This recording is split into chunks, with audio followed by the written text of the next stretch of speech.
Hello guys! Hello! Taurus! Welcome dito sa aking channel, Kapalaran 888 Taurus.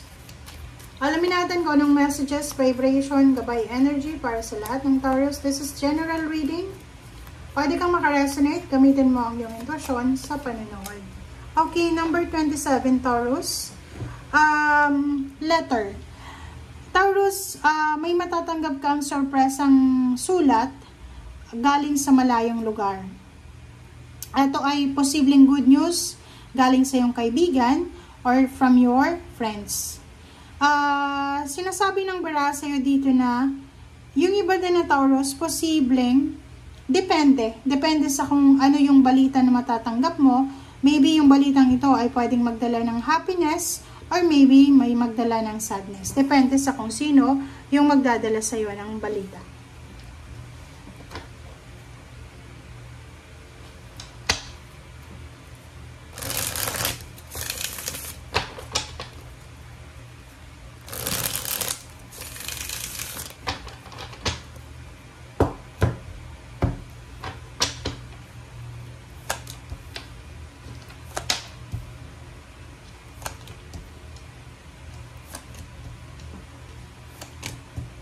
Alright.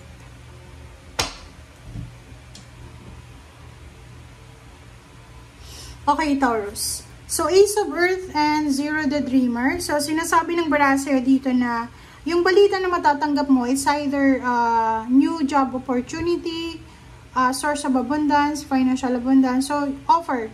Financial offer, job offer, business offer, pwedeng financial help, or maybe recommendation, pwedeng may magrekomenda sa'yo sa isang company, or may magrekomenda sa'yo sa isang trabaho.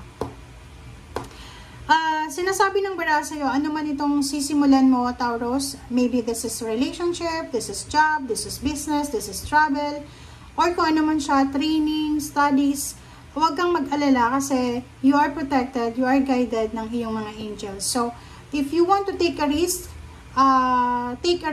with a risk.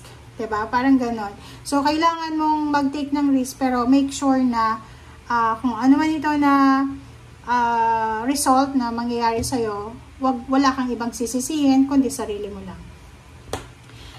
The Hermit, sinasabi ng bara sa'yo dito na siguro naghihintay ka. Meron ditong Taurus na naghihintay siya ng tulong from, like for example, from someone na powerful, may authority, parang ganon. So, for example, na nag-apply ka ng trabaho sa munisipyo, sa barangay, or sa city, parang ganon.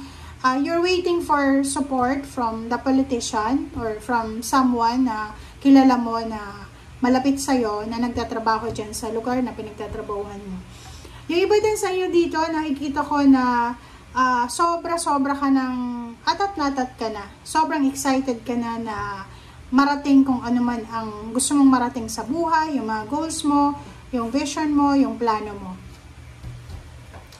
Okay.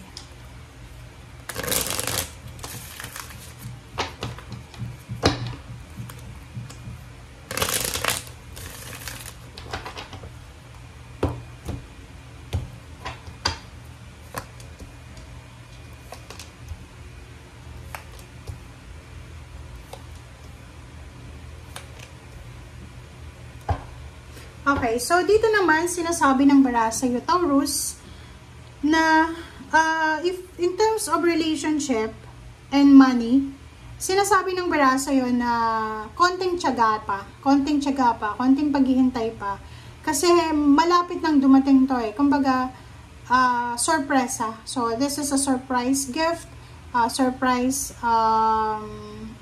solution, harvest, parang ganun, surprise outcome, possibilities na pwedeng dumating sa'yo. Like for example, nagtrabaho ka sa isang company, na-terminate ka, or pwedeng nag-resign ka, and hindi mo alam na may matatanggap ka pa pala na back pay. So, posibleng isang message ang matatanggap mo from your office mate na, or from your friend na may cheque na paparating sa'yo. Parang ganun.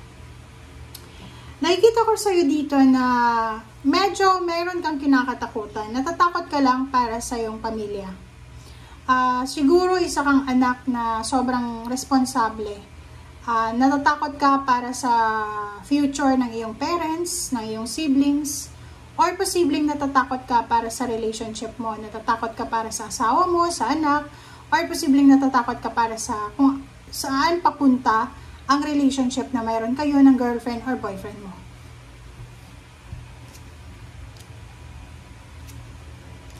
Okay, so dito sinasabi ng baraha, huwag kang mag-alala kasi sa mga susunod na buwan, posibleng meron na pagkakataon na mabalanse yung pera mo. So, yung financial balance dito and strength ay magiging posible na.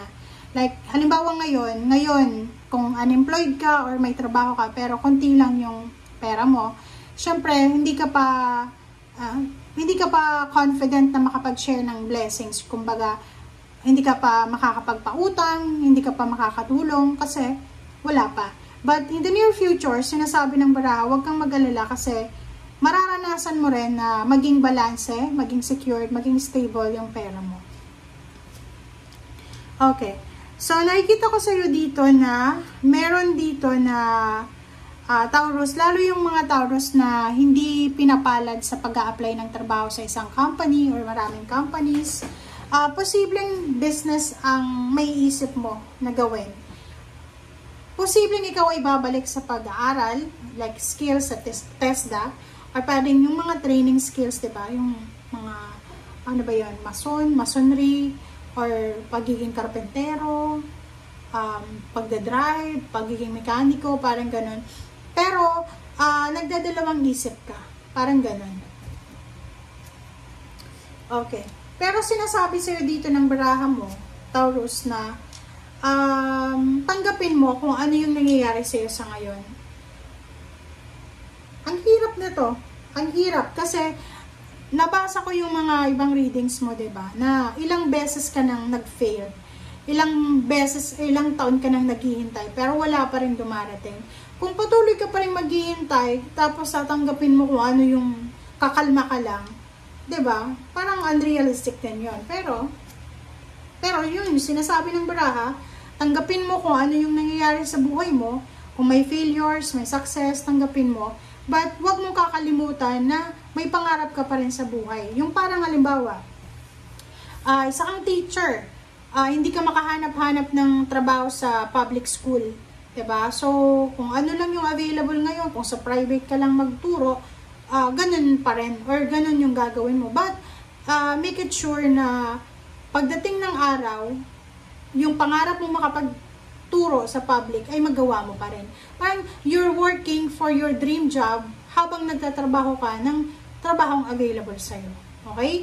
And be thankful and grateful. Pero, sa ibang mga Taurus, mahirap sabihin yun, be thankful and grateful kasi ang tagal-tagal nyo nang naghihintay, diba? Pero ang sinasabi ng baraha sa'yo dito na still be excited. Okay? So, thank you guys for watching. Bye!